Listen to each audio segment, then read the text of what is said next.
estos medios de comunicación, después de ese triunfo de López Obrador, se convirtieron ellos en los golpistas. Empezaron a actuar de manera golpista desde que empezó el gobierno de Andrés Manuel López Obrador. ¿Esto qué significó? Pues que la oposición, como no tenía autoridad moral, ni tenía autoridad política para poder criticar y hacer contraste con el gobierno en la transformación, se fue disminuyendo cada vez más. Y eso hizo que los medios tomaran ese papel golpista, que lo han intentado en muchas ocasiones. Todas han sido por cuestiones externas o por cuestiones que la clase política derrotada en 2018 provocó.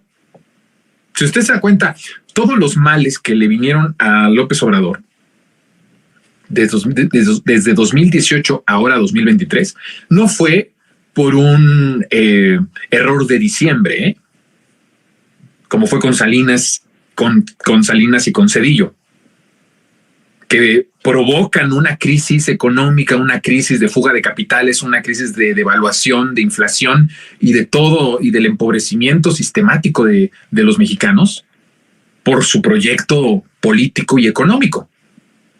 Pero los males que han venido desde 2018 hasta la fecha ha sido o por cuestiones externas, guerra, pandemia, crisis sanitaria, o por a consecuencia de lo que ese régimen que derrotamos en 2018 provocó y explotó en estos años, ¿no? O sea, si hubieras tenido un sector salud como ellos presumían que tenían con el mentado Seguro Popular, si en verdad hubiera sido una institución a la cual los mexicanos o con la cual los mexicanos teníamos la parte de la salud garantizada y la infraestructura necesaria, ¿por qué nos agarró tan desprevenidos la pandemia? ¿Por qué de emergencia se tuvo que habilitar hospitales? ¿Por qué de emergencia se tuvo que, en lo más básico, contratar personas que supieran intubar? ¿Por qué de emergencia tuvimos que contratar personal para que atendiera los casos que iban creciendo en los hospitales públicos? Si hubiéramos tenido un sistema de salud como ellos presumen que debilitó o que desmanteló Andrés Manuel López Obrador, ¿por qué tuvimos que hacer todo lo que acabo de decir de emergencia para suplir la necesidad inmediata de atención médica de la gente que estaba acudiendo a los hospitales y que estaba saturando los hospitales públicos? Entonces quedaron completamente descalificados, pero los medios de comunicación, sabiendo por supuesto esta realidad, empezaron con el golpismo. Primero, que la gente se estaba muriendo en las calles, que la gente no tenía oxígeno, que la gente no se le intubaba, que la gente estaba muriéndose en los pasillos. Toda esta sarta de mentiras. Y posterior a eso, las vacunas. ¿Por qué se compran vacunas comunistas? ¿Por qué se compran vacunas en China y en Rusia, cuando las buenas son las que se hacen en Occidente, ¿no? Las que se hacen en Estados Unidos, o ya en una de esas, pues en Reino Unido? Y el golpismo completo. Entonces, políticamente ya no tienes ningún lenguaje, ninguna propuesta que tenga repercusión en la gente o que genere en la gente un contraste de proyectos. Entonces estás descalificado. Y a los medios de comunicación lo que les queda es el golpismo, que ahí, por cierto, a diferencia de lo político, que no tienes manera de que un político revierta o pueda debatirle a la 4T esta transformación, porque es una transformación de todo lo malo que estaba con ellos cuando eran gobierno, con cifras, con datos. Bueno, están los datos de la pobreza, los datos de la desigualdad, los datos de la moneda, los datos de la creación de empleos, todos los indicadores, inversión extranjera directa, todos los indicadores están. Estás políticamente no puedes. Entonces, ¿qué es lo que se necesita para tratar de descalificar a un gobierno de transformación? Pues los medios de comunicación, inventando, exagerando o inventando completamente escenarios que no existen. Eso fue lo que quedó en el sexenio de López Obrador. Ahora, ¿cuál es el planteamiento? ¿Hacia dónde vamos? Pues en 2024 con todos los elementos que nos llevan a pensar que estamos ante un hecho inédito en cuestión política y social del país. Estamos viendo la extinción de la clase política salinista. En 2012, les quiero contar rápidamente,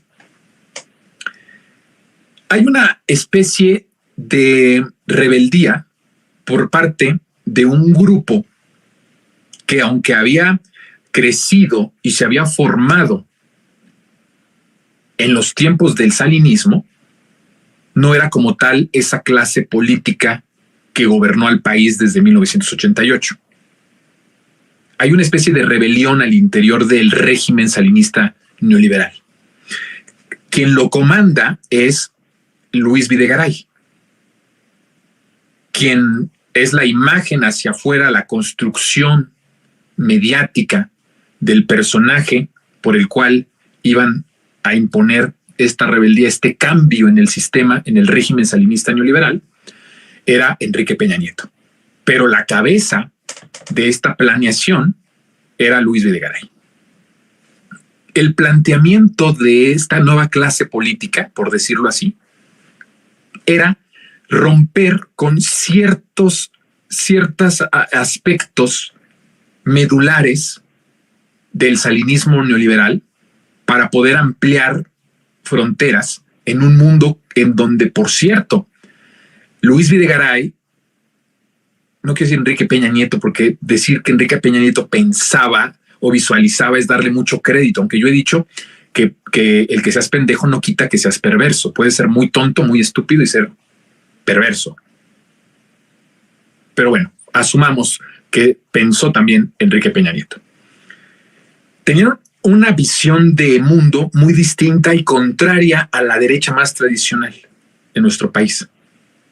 Ellos pensaban que era interesante explorar la posibilidad de que en un mundo en donde ya no existía solamente la hegemonía estadounidense, sino que era un mundo en donde ya tenía varios polos, polo armamentista, los polos económicos estaban divididos entre Rusia, entre China, entre Estados Unidos. Ya no existía solo Estados Unidos, sino existía ya el pastel del mundo, ya se lo repartían entre más, ¿no? Y sí tenían esa visualización de un mundo multipolar en donde no solo sea o no solo era Estados Unidos. En eso había una diferencia clásica del salinismo, que contrario por el tiempo, además, el tiempo geopolítico en donde le toca crecer o crearse el salinismo neoliberal, pues viene del sometimiento al imperio por completo. Recuerden que el Tratado de Libre Comercio es uno de los puntos en donde nuestra dependencia económica, nuestra dependencia de nuestro desarrollo y de las decisiones que tomáramos como país iban a depender de la hegemonía estadounidense y nos iban a amarrar a través del Tratado de Libre Comercio, que trajo un sinnúmero de cosas malas para nuestro mercado interno. Pregúntenle a las maquilas, pregúntenle a los zapateros. Yo vengo de familia zapatera. Mi abuelo materno fue fabricante de zapato durante muchos años y vio a partir del Tratado de Libre Comercio perder su negocio, su fábrica, que le daba ya empleo a varias decenas de familias. Entonces viene todo este desmantelamiento y ellos pensaban en ese país porque era el momento geopolítico que les había tocado. Y Peña Nieto y Videgaray pensaban de otra forma, de una manera distinta. Empezaban a hacer quiebres con el salinismo. Lo que se iba a instaurar en nuestro país de 2012 al futuro iba a ser el peñismo. No podían decirse que es el proyecto de Luis Videgaray porque el presidente era Enrique Peña Nieto, entonces no se le podría llamar de otra forma, por eso se le iba a decir peñismo, pero el cerebro de este peñismo era Luis Videgaray. Estamos hablando de un nuevo nivel un nuevo nivel de corrupción, un nuevo nivel de saqueo, una amplitud de oportunidades para el saqueo a empresas transnacionales, ya no solamente estadounidenses, sino de otros continentes. Era una expresión que abría fronteras en muchos casos y en muchas maneras, pero no para progreso, sino para seguir su proyecto voraz y su proyecto privatizador y su proyecto de saqueo, ¿no? Entonces ahí en el 2012 hay un quiebre con el salinismo, o se pretende dar un quiebre con el salinismo, y entonces ellos estaban esperando en ese momento que se inaugurara una nueva etapa política, una nueva etapa económica y una nueva etapa social, ¿no? Socialmente, lo que hemos visto y lo que hemos explicado aquí es que cada vez los mexicanos íbamos a tener menos identidad. Al no tener Pemex, al no tener nuestro sistema eléctrico en manos del Estado, cada cosa, nuestro futuro, nuestro destino iba a estar en manos de unos cuantos privados extranjeros. No, eso te quita la identidad. Ya no podemos ser mexicanos. Porque cuando dices soy mexicano es porque tienes una propiedad, un sentido de la propiedad y la pertenencia. En este proyecto del peñismo,